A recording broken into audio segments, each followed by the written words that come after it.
Now though, we gotta talk PCE. We've got the PCE numbers coming out right now, and the PCE numbers that we are looking for, inflation numbers, it is the Fed's preferred inflation gauge. Personal income comes in slightly higher at 0.3, the expectation was 0.2. Personal spending comes in slightly lower at 0.2 versus 0.3. Waiting right now for the inflation gauge, which is the deflator month over month, year over year. We still don't have that number. That number should be out in just a moment. Remember, you can now use buy now, pay later on the programs on Building Your Wealth, linked down below. You can get into those, lifetime access for as little as $30 a month. I believe it's somewhere in the $30 a month. There it is, the deflator numbers. And we have deflator month over month matches, 0.3, 0.3. Okay, we got a match.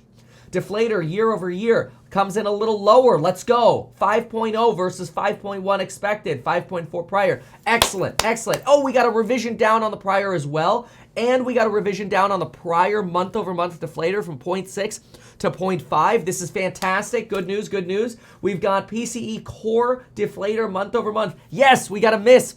0.3, it comes in low. 0.3 versus the 0.4 core expected. This is great, especially on the heels of Europe. The European Union just saw core prices accelerate from 5.6 to 5.7%, above the expectation of 5.6 in Europe. So this is really good. I mean, obviously it's not a plummeting, but it's below expectations. Thank goodness. Thank goodness. The last thing we need is more runaway inflation. PCE deflator year over year comes in at 4.6. The expectation and prior were both sitting at 4.7. This is excellent. So what do we have? We have a little bit more income for people. Fantastic. 0.3 versus 0.2. That is good.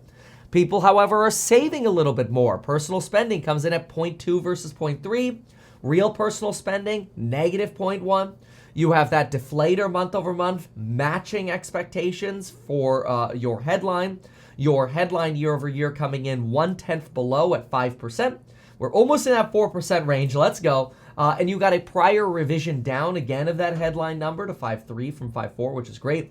And then that month over month number, very, very important. Core PCE deflator, the Fed's favorite numbers here, folks, comes in under expectations. 0.3 versus the 0.4 expected, 4.6 for the year over year instead of the 4.4 expected. And we got a revision down on that month over month core deflator number. This is fantastic. Let's listen to CNBC for a moment while I pull up the actual report. Now up, the Dow was up about 90. It's up 130. Not huge. Yeah, boys. We're seeing that Bitcoin moved from under 28,000 back above 28,000. And then as you can see, the 10-year was 355. Now 352 or so, and the 2-year also has the yield has backed off a little bit. But Steve, let's get reaction to this data from Tyler Goodspeed, a fellow for the Hoover Institution. He's a good fellow, and I love when we say a fellow. We got distinguished fellows, good fellows. That's a whole different thing. Tyler, great movie though, and former acting chair of the Council of Economic Advisors. All right, these introductions always take forever. Let's just go ahead and get to the report. It's pulling up. Give me just one moment here. Again, this is the Fed's preferred inflation measure. This is fantastic news. We're going to look at the actual document now. It's darn iPad. Stand by, 5 seconds. This goes fast. Okay, it's right here. All right, so here's the personal income. Increased 72.9 bill, 0.3%. Personal spending rose 0.2%. This gives us a chart of basically the numbers that we just looked at. So if you want to take a screenshot, now's the time. Oh, wait, can I put a banner up? No, I can't do it right now. That's anyway. All right. So the increase in current personal income in February was led by an increase in compensation, mainly from wages and salaries. But no sign of really a wage price spiral here, right? It's okay that wages are still going up. I want people to remember that when you hear the words wages are going up, that's not a bad thing. We want wages to go up. We just don't want them to spiral out of control. And by no measures are wages spiraling out of control. By no measures, zero. There's not a single piece of evidence that suggests a wage price spiral is coming. And I say that very passionately because I want to make sure you could be in a position where if we're playing Halo together, all you hear is this. Gain the lead. That's it. That's all I want to hear. Gain the lead. Okay? Like, We want good news. But look, if all of a sudden this is happening, Lost the lead. you know, we need to know about it. We need to get together. We need to get, you know, off our butt, and we need to do something about it. The good news is we're in the lead right now, okay? We don't have a wage price spiral. No indicators of a wage price spiral. None. And if you don't believe it, just send me some data, because I don't see it. Just because Walmart raised wages because they lagged doesn't mean Walmart's creating a wage price spiral.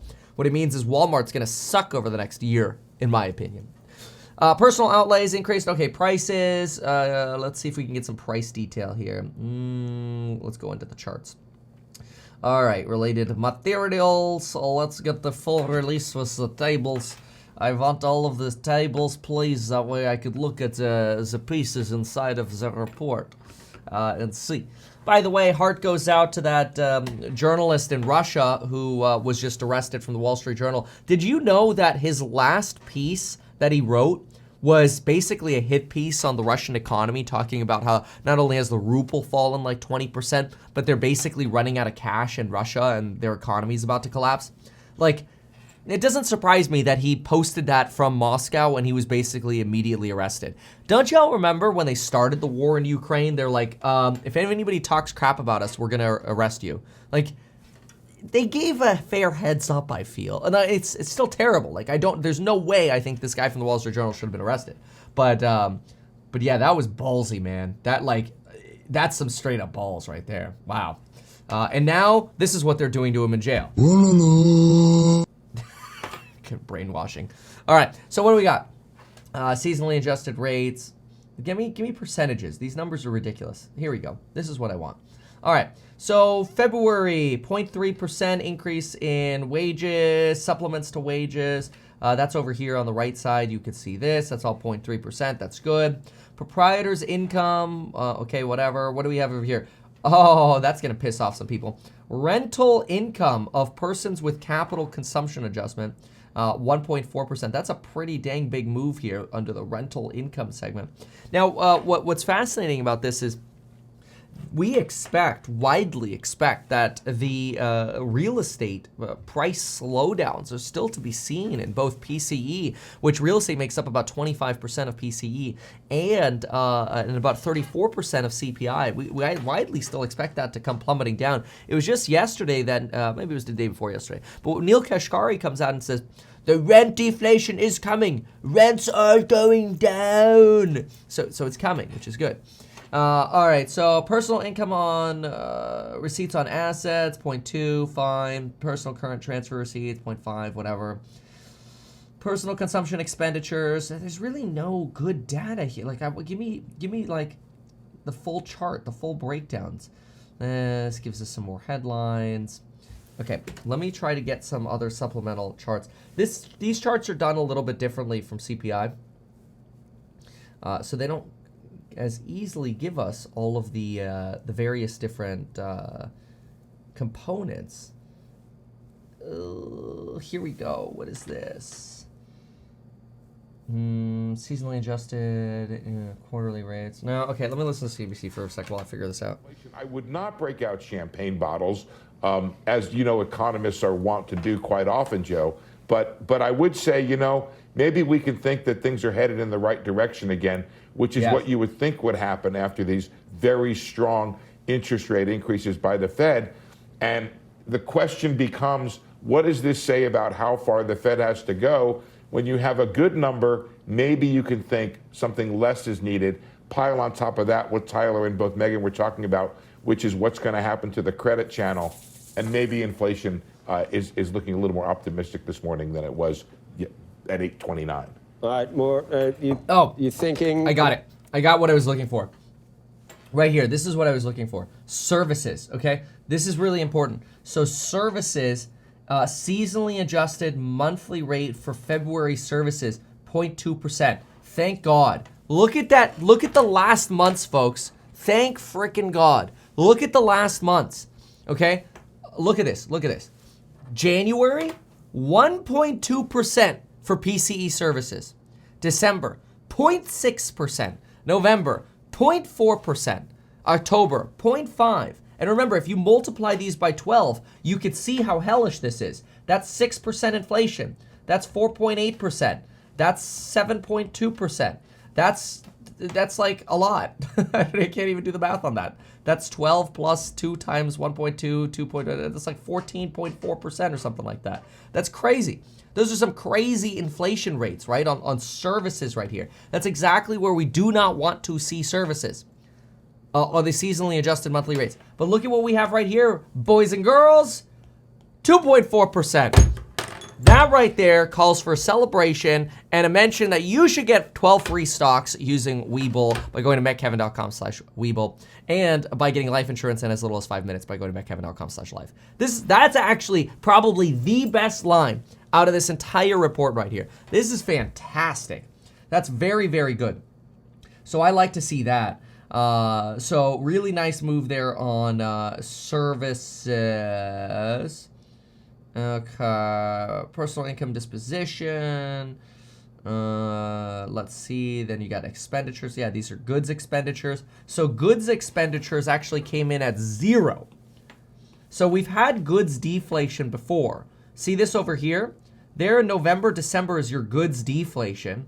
Here's goods deflation in July and August as well. But look what happened in December and January. In January, you had 3.6%. That's insane. That was why everybody freaked out about the January numbers, right? And then what do you have here? 0. So you literally have no inflation in goods right now. And not only that, but you have, services inflation plummeting. I mean, this is absolutely fantastic. I like this report. This is a very good report. Let's take a look at how El Stockos are doing. So let's go over here.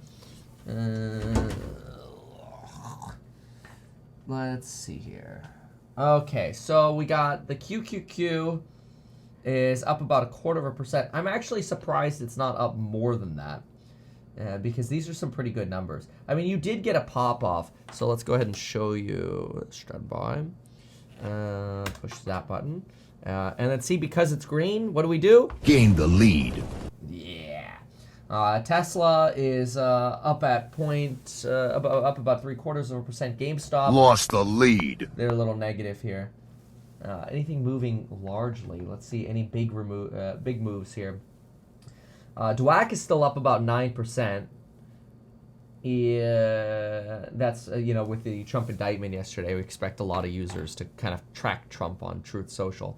But yeah, this is actually a very good reaction. I mean, while it's a modest reaction, it's a good report. Let's listen in here. Then it might be just shown in the price or the interest rate of debt. Mm-hmm. Yep. Megan?